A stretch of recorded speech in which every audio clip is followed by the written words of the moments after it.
I couldn't find this quote on the web, so I actually wrote to Jerry, and Jerry confirmed that. And I feel very much the same way. It isn't as though the world needs another programming language. Really, the reason for building this programming language is to understand more about what an object virtual machine looks like. And that's an interesting question in light of the broader question, what is object-oriented programming? And that's a lot of what I'm going to talk about today. And hopefully, at the end of this talk, for the first time, many of you will understand object-oriented programming. How many of you are JavaScript programmers? So you don't have to pay attention. You already know this. But the C++ people don't get it. They're class-oriented programmers. I mean, how many of you have ever written an object?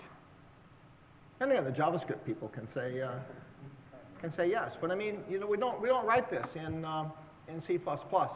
So in 1972, Alan Kay coined the term object-oriented programming. Now, he didn't really invent it because we already had the language Simula 67, which was an evolution of earlier versions of Simula. But in terms of what object-oriented programming meant, which was a network of interacting objects, Alan Kay was the one who was pushing this vision from kind of an ideological point of view. Dahl and Nygaard were just doing it as a research project to get funding for writing an ALGOL compiler, and they added some things to it to make Simula. So there's a paper, and it was never published, but there's a draft that's been floating around that Alan Kay wrote in 1972. And the word class doesn't appear in it once. I mean, this is not part of the original vision. It's about objects. And his idea of objects comes largely from the psychological work of people like Papert and of Piaget, and he talks about them as what he calls operational models. They're algorithms, they're ways of solving problems, and children develop them very early, and he was interested in educating children and using this machine to help children learn and to connect with the world around them. And he called them operational models, and those became objects. Now, classes came into Smalltalk around 1976, and they were borrowed directly from 67. But if you look at earlier versions of Smalltalk, going back to 1972, they had much more of this object and message flavor. So I've been working together with Trygve, who, among other things, is the father of model view controller. And he has spent his career looking at that at Xerox PARC, and then was kind of unsatisfied or dissatisfied with the total solution, and told himself that when he retired, he'd solve the other half of the problem. And I've been working with him for the past 10 years. And the solution is something called data, context, and interaction, or DCI, which is kind of the other half of the mental model that we need to get into the object machine. One half is what the system is, the data part. That's the classes. And the other part is what the system does, the use cases, the way that the objects interact, the paths through the objects. And that's why Trygve was created, to try to investigate what does object-oriented programming mean and address the gaps between current class-oriented programming and our vision in DCI. So here's a picture of a girl out on the grass with her iPad, right? Anyone want to guess when this picture was taken? 73. Yeah, 72. That's an iPad, for crying out loud.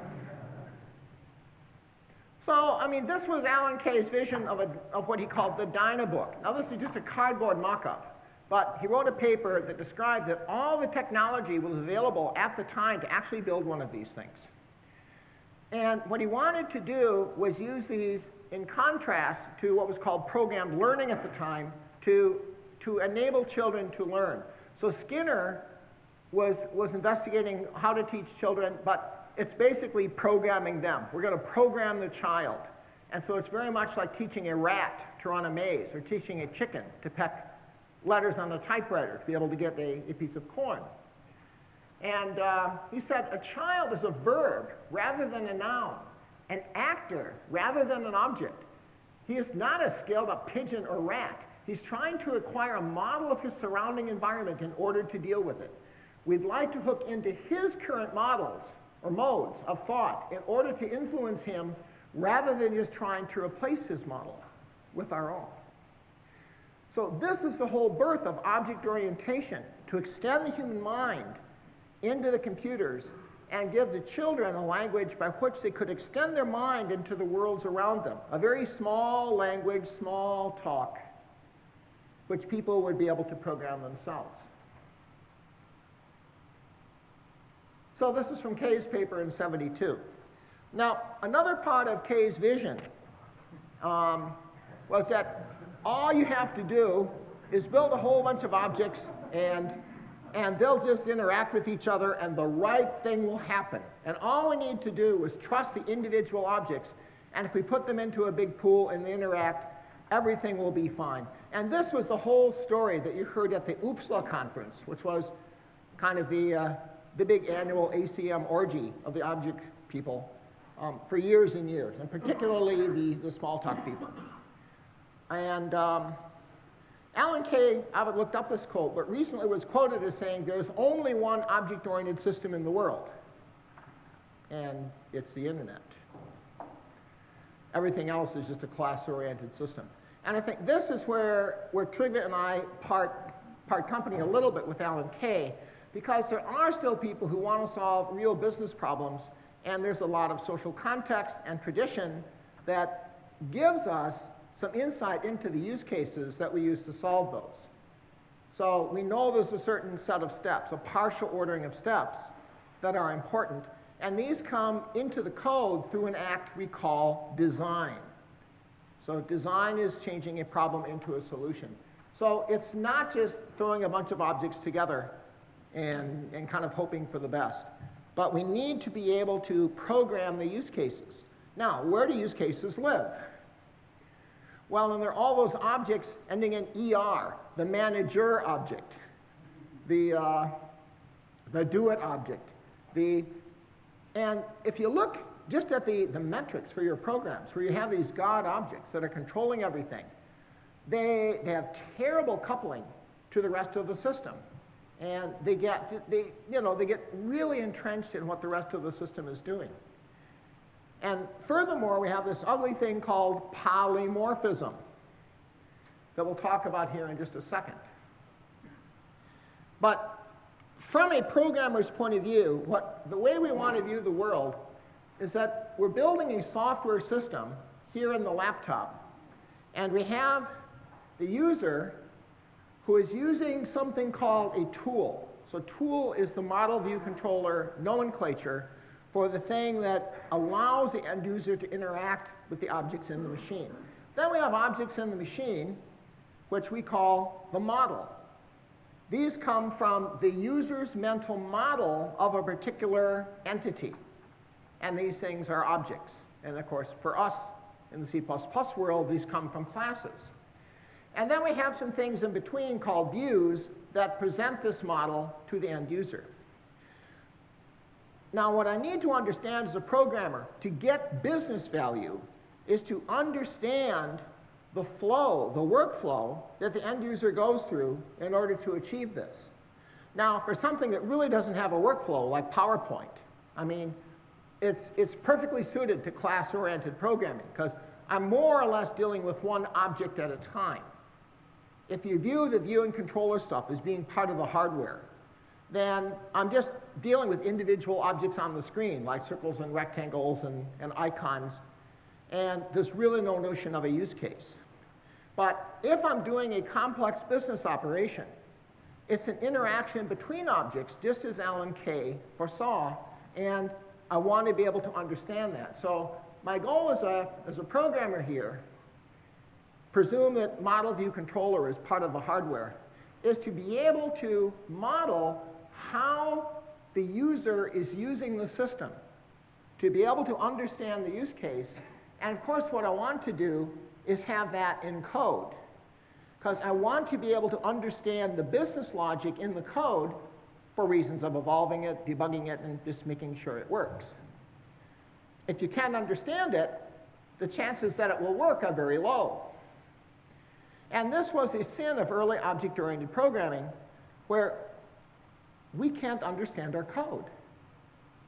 Every method invocation is polymorphic. So we cannot tell by reading the code where that method call will end up at runtime. Could be anywhere. If you can't understand your code, it's unlikely to be correct. Enter testing. And testing became a big thing. Did you notice that? In the mid-1980s, well, if we can't understand our code, we can test quality into it. Now, those of us who've been around for a while, I mean, I wrote my first code in, the late 1960s or around 1970. You know that this is sheer lunacy. You cannot test quality into something. There has to be this intentionality. So we want to be able to have the programmer think about these use cases and get them into the code. And the code is going to be a bunch of interacting objects, objects that interact with each other. And they're going to interact with objects that maybe were conceived by other programmers, and they're in a library, or they're in the operating system, or whatever.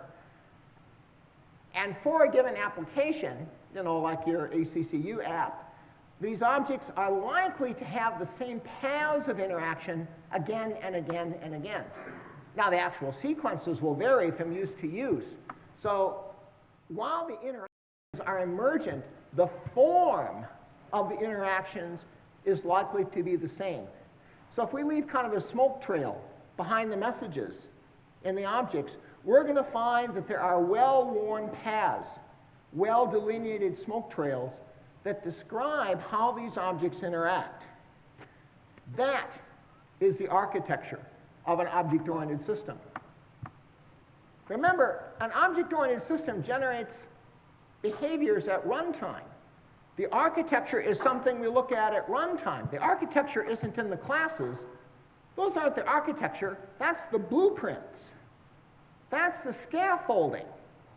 That's the stuff we use to build the objects. The objects are runtime entities. And so classes are no more the architecture of a house than, or the architecture of a software system, then blueprints are the architecture of a house. The architecture of the house we can see in the house, in the built thing.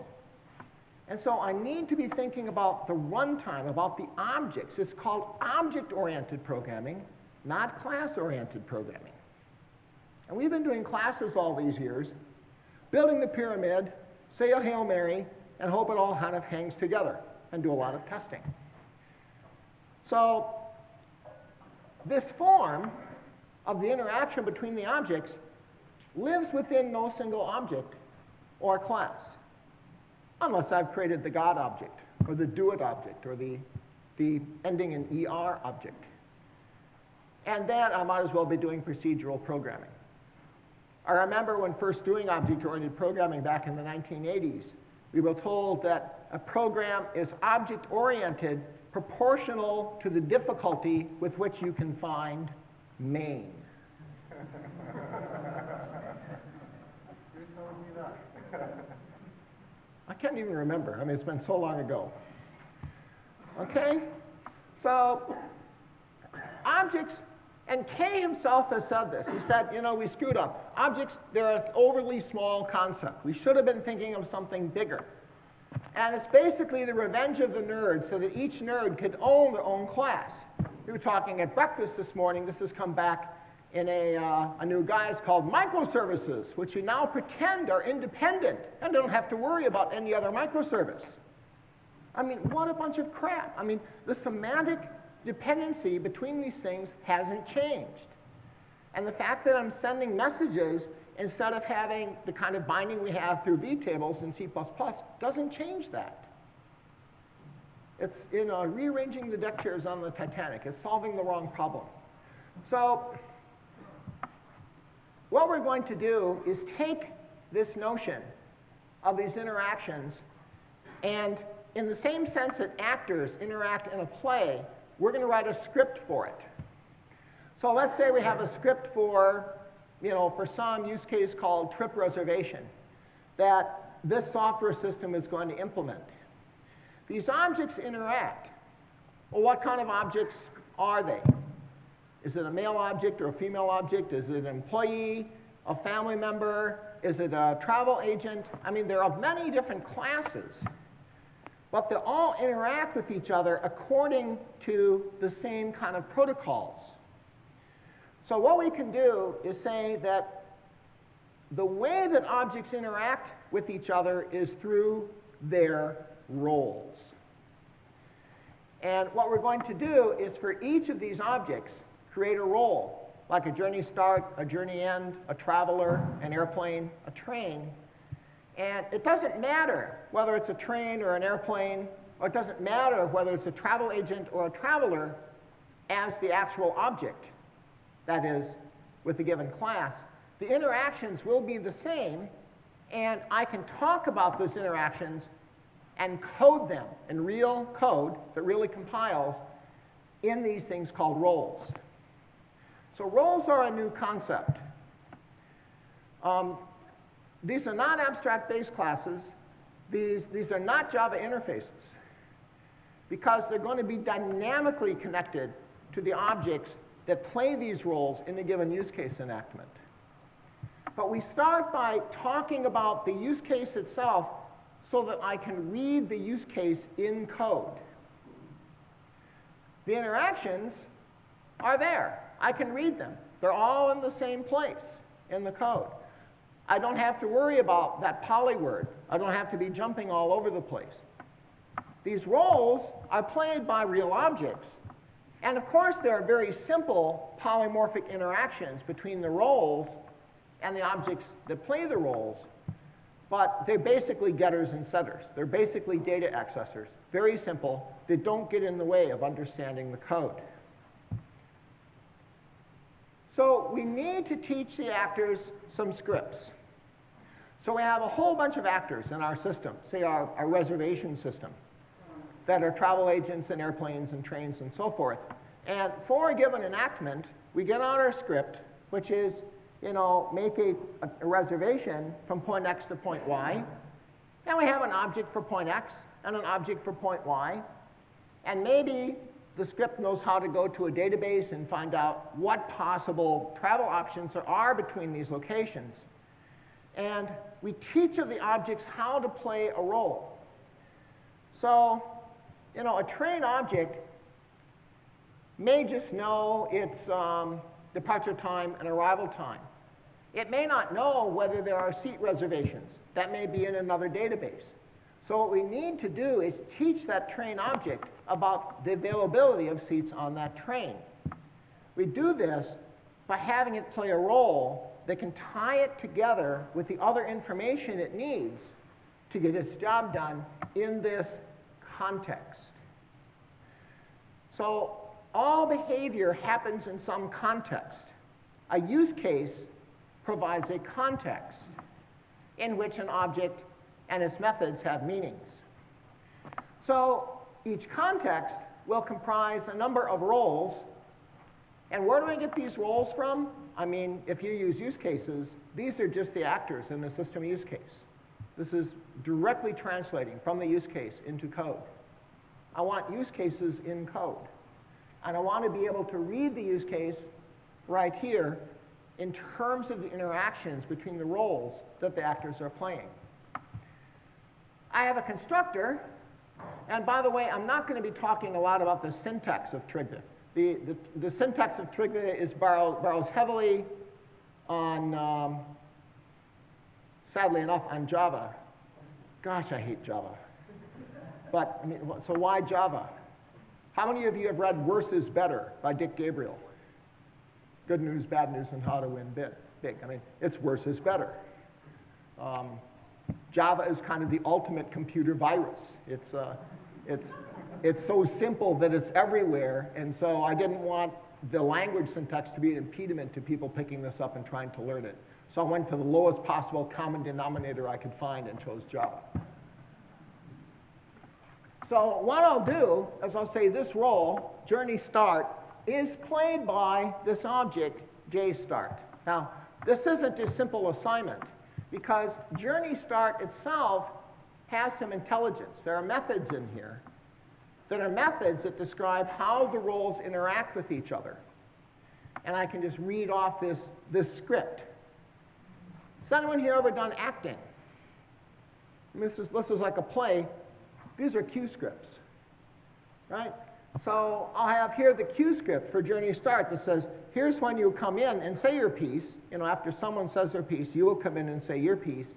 And after you say this, then someone will do this. So these are like cue scripts. And I put the cue scripts together into a script for a play that we call Trip Reservation. And I can just read the script and understand it.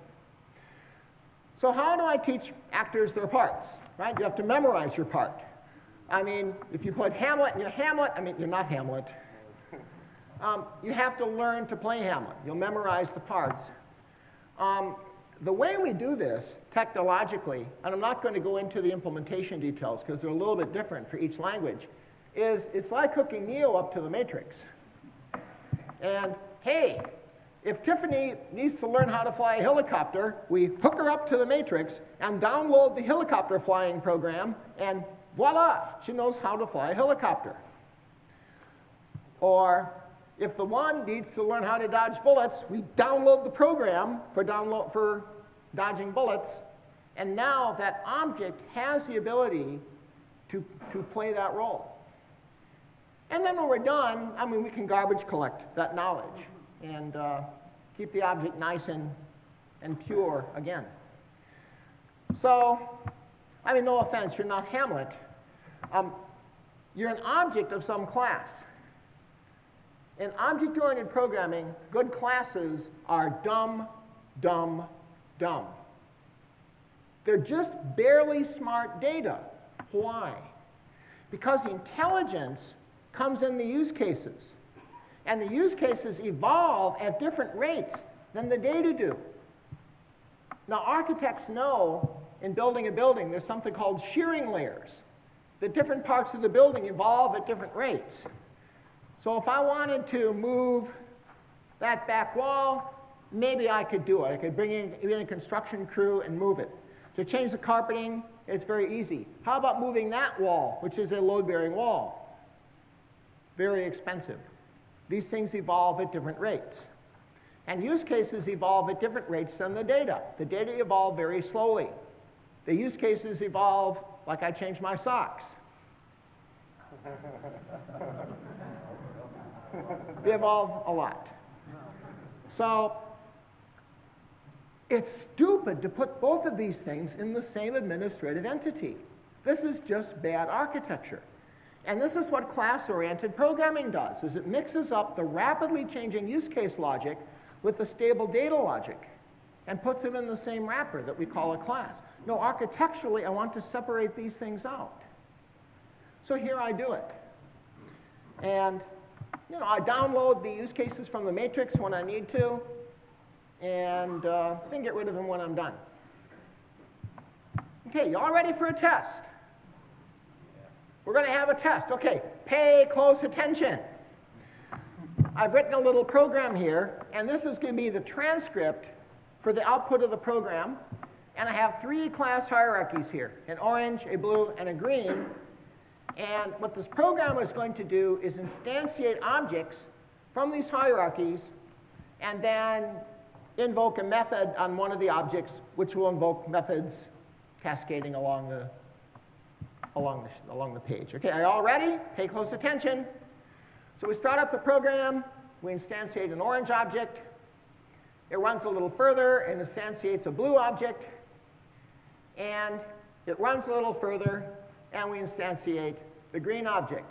Now, we call the foo method on this object. Each one of these classes has a foo method. Which one executes? Were you paying attention? Which one? This one? Oh, very good. It was. Yes. Which one? Here? Oh, very good. You have a good memory. And for the green one? This one? Okay, you all have a good memory. So this works fine if you have 3 classes in your system. How many classes are in your system? The problem is that We just have to trust that this does the right thing.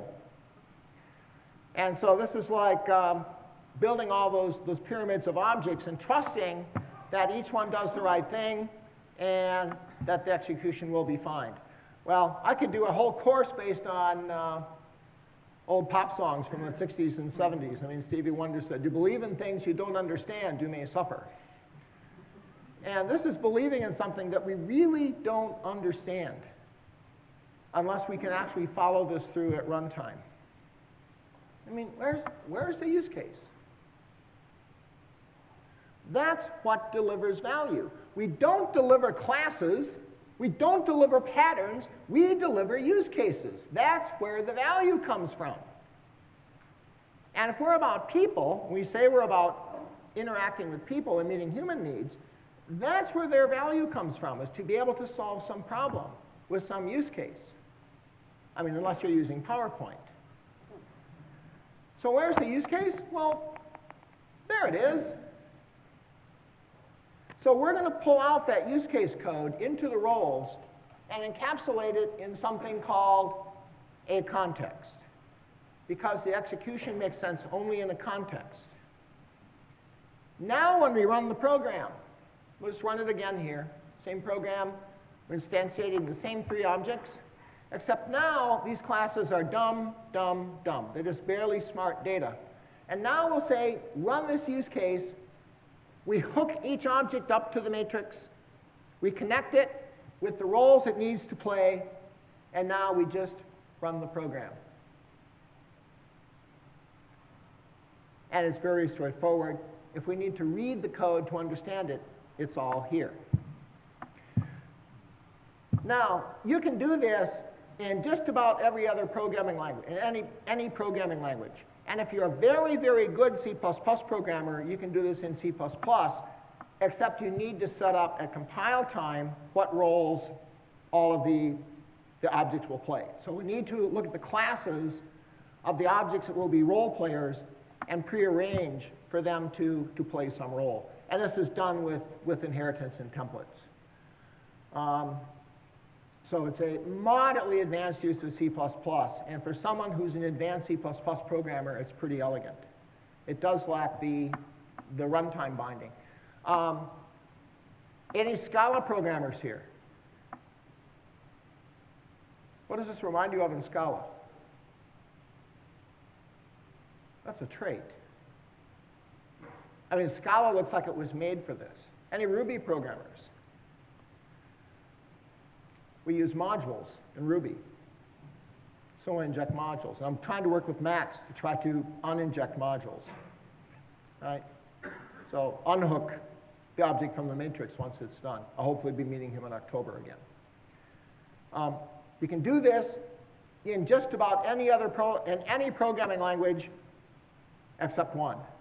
There's one language in which you cannot do object-oriented programming. And that's Java. Because they cut the reflection API in exactly the wrong place. We simply don't know how to do this in Java. We have no implementations of this in Java. And of course, we aren't doing anything here that isn't Turing powerful. But the goal isn't to just have the computational model. The goal is to have readable code. That's the whole goal of this whole project and of the Trygve programming language. So I can read my code and understand it. So if I can understand it, it's more likely to be right. And the thing I want to be able to read is the use cases.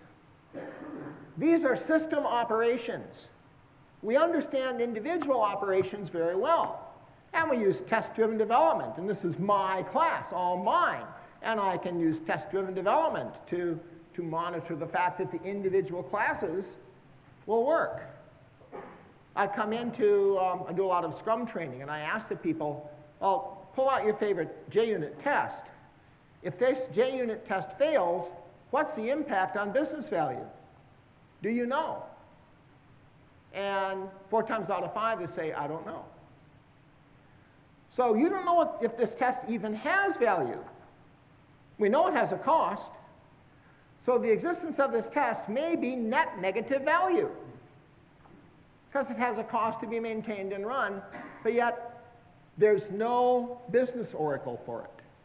I want the testing to be at the level of things that have value, and the design to be at the level of things that have value. And that's the system operations. It's a way of putting together data, a context, and the interactions between them. So we call this paradigm DCI. Data, context, and interactions. Now, why is readability important? Now, we like to quote Tony Hoare a lot. By the way, I found another brilliant quote from him the other day, which is, the purpose of testing isn't to understand how to make the code better, but rather to assess the methods and lack of discipline on the part of the programmers who created that code. This is a very Scrum view. The purpose of testing, according to Hoare, is to improve the process. But Trygve in particular likes to quote this quote: there are two ways of constructing software design. One way is to make it so simple that there are obviously no deficiencies, and the other is to make it so complicated that there are no obvious deficiencies. The first method is far more difficult. And all we're trying to do is give the programmer some tools so they have a chance of making something where it's obvious if something is wrong. The primary goal is to just make code more readable. There's no rocket science here. It's just to be able to understand the code, because we can't understand the code that we're generating today. Now, what we often have in mind, not so much with Trygve, because the syntax is this horrid Java-based stuff, which I wouldn't wish on any 7-year-old or 12-year-old. But in terms of the computational model, in terms of how we think about programming, kind of our target audience is 7-year-old or 12-year-old programmers, like Alan Kay was working with in Smalltalk. Or like, any of your kids use Legos and logos? Yeah, it's the same, came out of the same pot.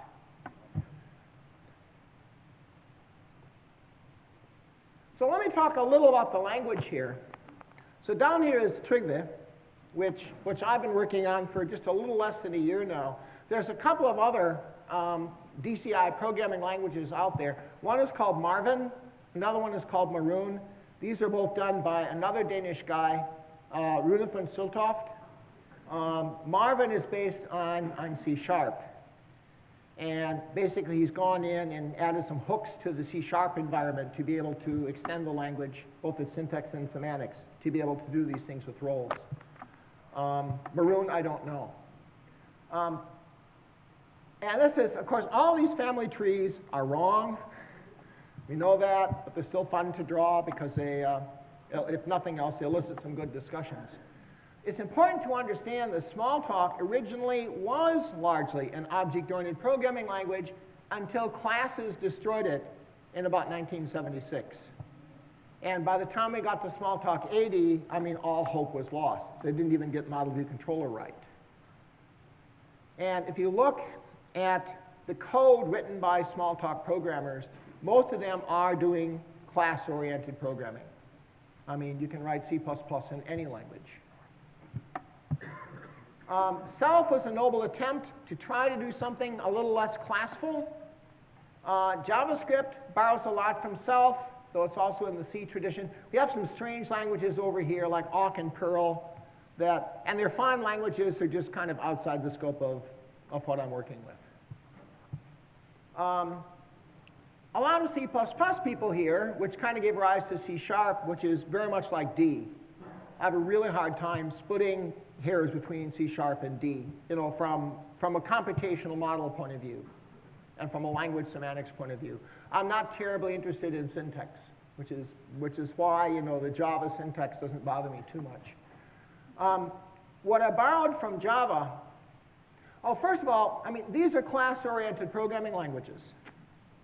I mean, Simula was the language really to introduce the class, which is a concept they borrowed from mathematics. It's basically a hyperset. And C++, of course, borrowed straight from that. and as Smalltalk 76 did, and then broke with kind of more object-oriented semantics of Smalltalk 72. And then the rest here are object-oriented programming languages. So what we're trying to do is make something in the object milieu. Well, I had some annotations here that disappeared. That's interesting. What I borrowed from Java are the notions of garbage collection, and I borrowed its syntax because worse is better. There was a version of DCI in Smalltalk, in Squeak, and a lot of the role binding semantics were borrowed from that. And what's borrowed from JavaScript is the notion that we're programming in objects rather than in classes. By the way, JavaScript people, I understand that classes are coming back, though I'm not really sure what that means in the next version of JavaScript. So we're trying to stay in this milieu of object-oriented programming, thinking in terms of objects, translating human mental models into objects. So what's in Trygve?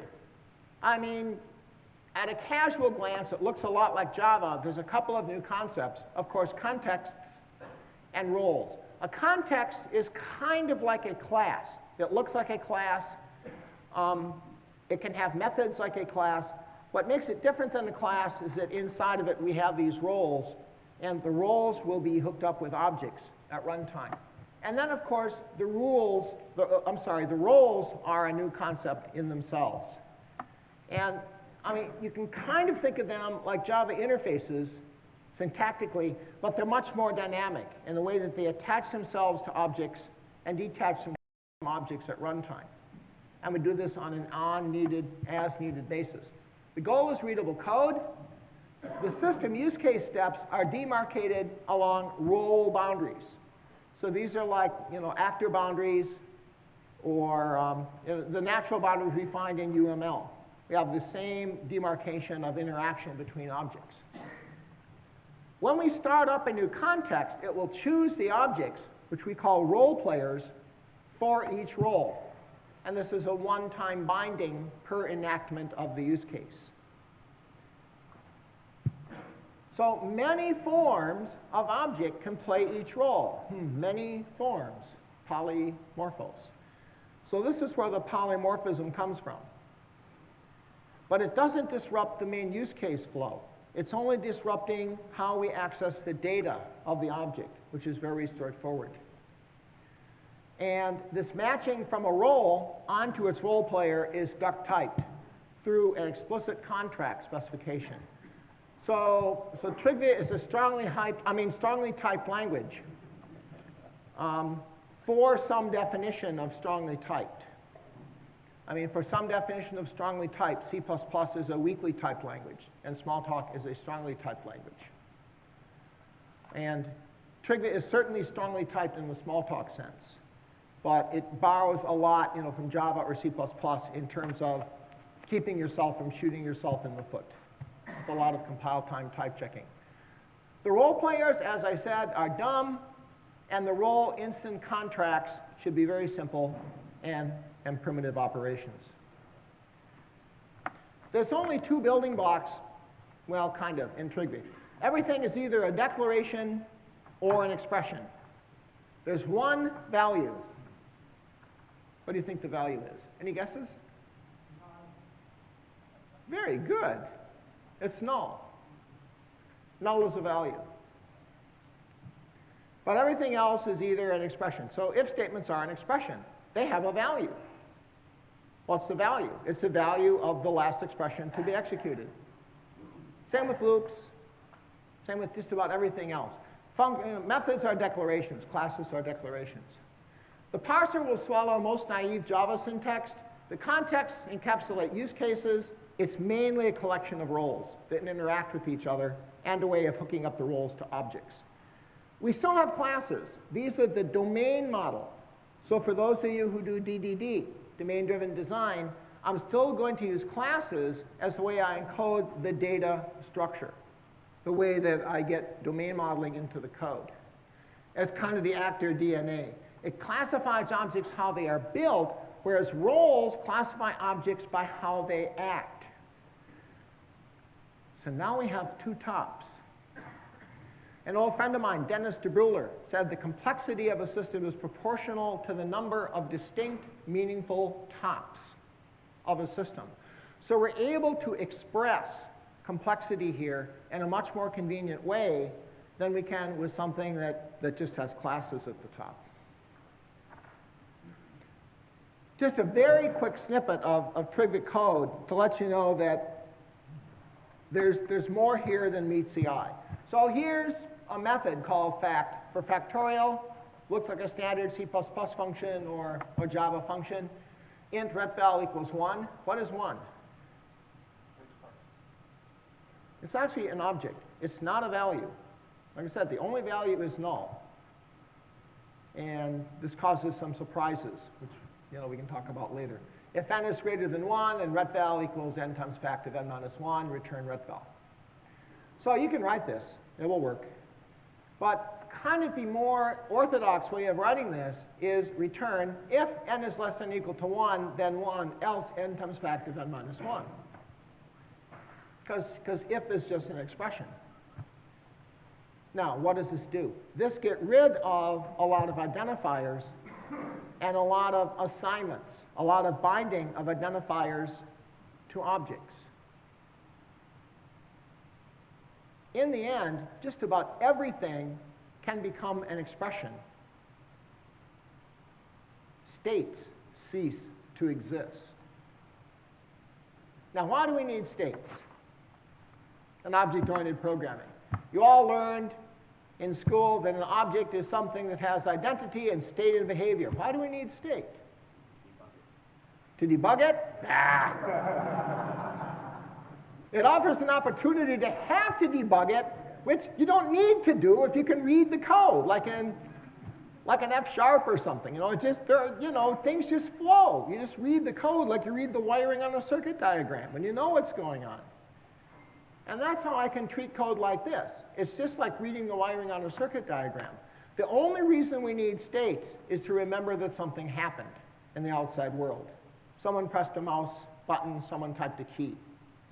Other than that, states are just, they're side effects of some computation. And one of the big liabilities in understanding C++ code is understanding the side effects and the mouse droppings that they leave in the states of the objects. So I want side effect-free programming, and we're slowly moving in that direction. These are the things that make the nerds excited. Semicolons are optional. What is this Nordic telecom language? Because they make a big deal of, huh? Erlang. They make a big deal of this. Oh, semicolons are optional, and they want everyone to get all excited. Ho-ho. Okay, my semicolons are optional too. There are classes, but there's very few class-oriented features. So there's no protected. There's no static. There's no super. If you're using these, you're doing class-oriented programming. It's strongly type-checked at runtime,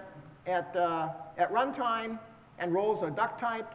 There's very rudimentary templates, not because I like them, but because people who are Java programmers who pick this up will expect things to be there like list and map, and they use a template syntax. There's no exceptions, no RTTI, no concurrency. Again, this is for 7-year-olds, 12-year-olds.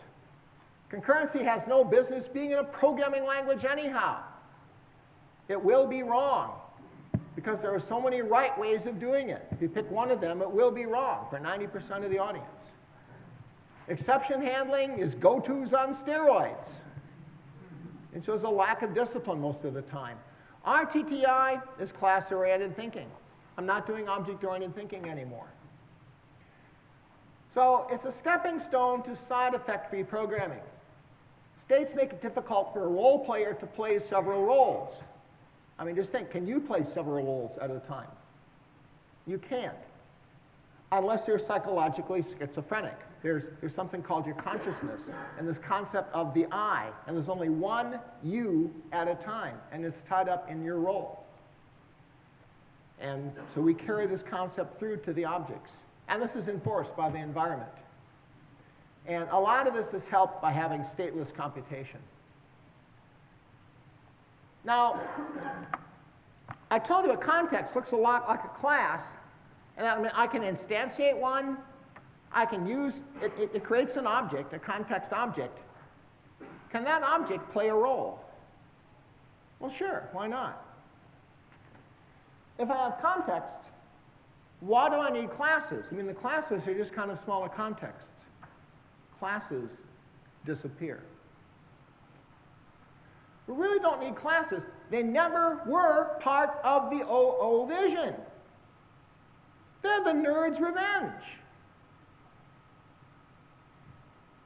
So, we have arbitrary scope nesting, classes, and really, if I'm using context, they really are Alan Kay's vision of a computational model, an operational model that I can use to solve a problem. And so it restores this original notion of object-oriented programming from the 1970s that we, little by little, have destroyed in the past 45 years.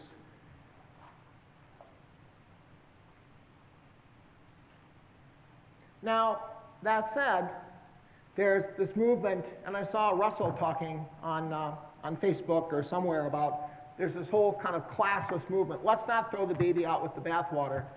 I'm very interested in supporting humans' mental models, but programmers are people too, or some of them are. And that class model serves us well to be able to capture the domain model.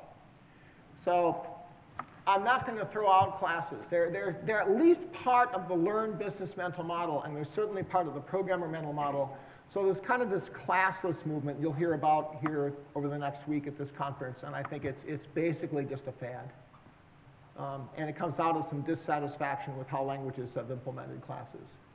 So, I mean, classes are still good, but they should be very simple, very dumb. Reflection is another hot topic. I mean, even C++, before it had RTTI, had reflection. The ability to dispatch a method request that at runtime will choose one of several different methods is a form of reflection.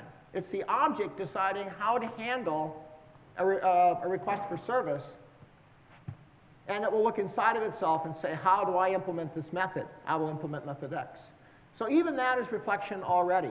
The problem with the C++ reflection model, and I'm talking about RTTI, I'm just talking about method dispatch, is that it's far overly general. It doesn't constrain things according to any design rules. What we've done in Trygve is we're constraining the dispatching model. So most of it is static between roles, and the dynamic part is just dipping into the role player to get a little bit of data. And so it's constrained in a way that fits human mental models of problems they are solving.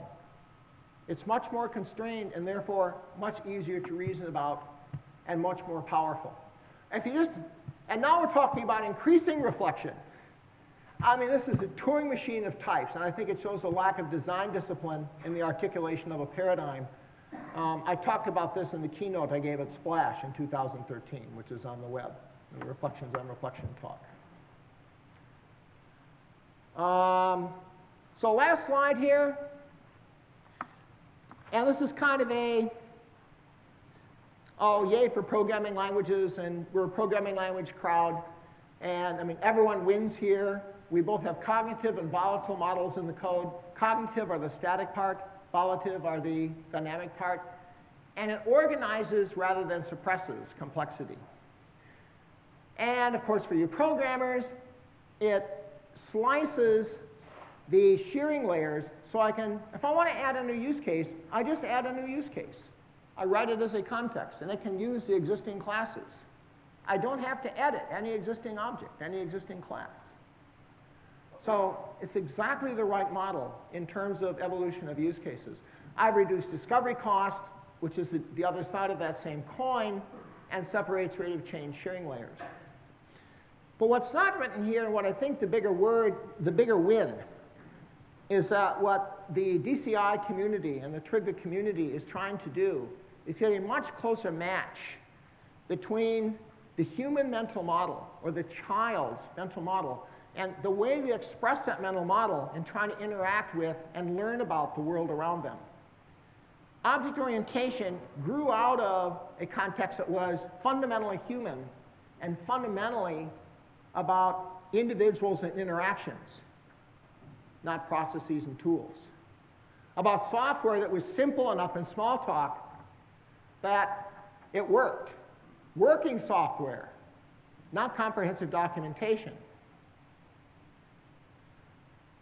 I'm going to be able to adopt it and have flexibility instead of following a plan.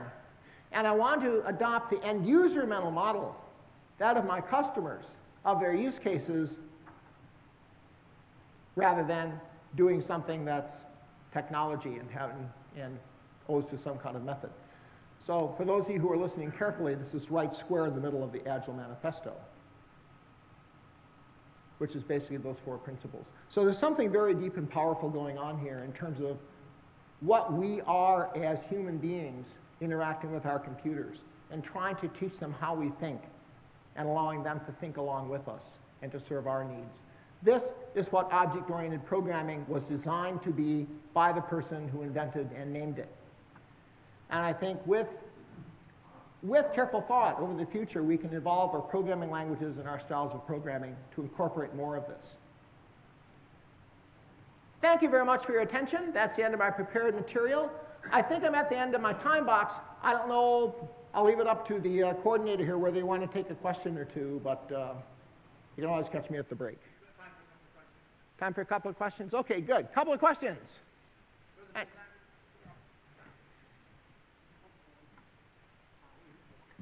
Is there a mic? Oh, throw the ball. There you go. Come on, I got to peg somebody.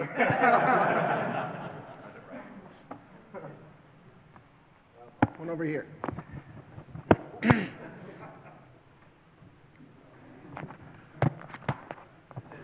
Hi, great talk, Jim. Really enjoyed that. Thank you very much. It got me thinking with the microservice comment you made. I've seen some people sort of build these small service systems and actually bringing the use cases up a sort of almost a level of abstraction to what you've discussed. So having a series of services offering functionality, then having an aggregator service, say, that calls out to those and does what actually delivers business value. Any thoughts on that, moving sort of the complexity up to the service level, if you like, rather than object or class? I think it works. Everyone not hear the question? I think it works if what you're dealing with is commodity abstraction boundaries. Now, define an abstraction boundary as something that I take on trust, that I don't have to worry about what's on the other side of it. Everyone works with abstraction boundaries. You trust the abstraction boundary of your operating system. You trust the abstraction boundary of your hardware most of the time.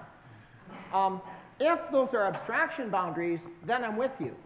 But if it's just layers of things that are evolving at the rate that business requirements are evolving, no. Because then I'm going to need to understand what happens across that interface. I mean, Adele Goldberg said, it always happens somewhere else. And what's important in testing or understanding code isn't what happens within an object, it's what happens between the objects. Now, if that's a nice tight abstraction boundary that's cast in silicon, I'm fine. But if it's something where there's evolution on the other side, I'm lost. I need to understand both sides. And I think that microservices are just pushing things down here and they pop up here. The semantic problem remains the same. This is not a technological problem. This is a cognitive problem. Piaget understood that, and Piaget's model talks about this whole as an operational model that I have to deal with. And we're putting that whole in something called a context. Thanks very much. One more?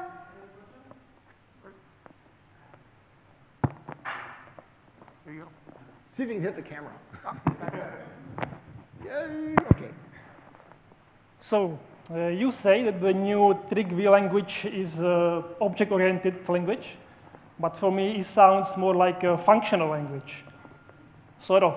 Can you spend a few words on comparison between this Trygve and, let's say, F# or OCaml?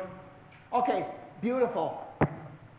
We had a language back in Bell Labs, or a family of languages called Romana 1, Romana 2, GIL, that combine these two. So, I mean, a functional language has functions and functors that I can plug together, and they're kind of like operational amplifiers. And they'll give me some resulting functional output. I want to think of this more as connecting stereo components that will have several cables going into them and several cables going out of them. So the stereo component, like a preamp, is an object. And then it will implement several functions that may interact internally that take some of its inputs and produce some outputs. So the long-term vision for Trygve, and we find this in languages like Maroon, is the synthesis of the F-sharp functional kinds of computation and the von Neumann object model computation. Now, right now, Trygve, as being used, no one is using it in the F-sharp style, in the functional style. Everyone is using it as Java with contexts. But the vision and the research vision into the object machine is what does it look like to build something that's on the border of being a dataflow machine, that actually has computational flow instead of a program counter bouncing around, because it makes it so much easier to reason statically about the code and to make sure it's correct. OK? Thank you very much.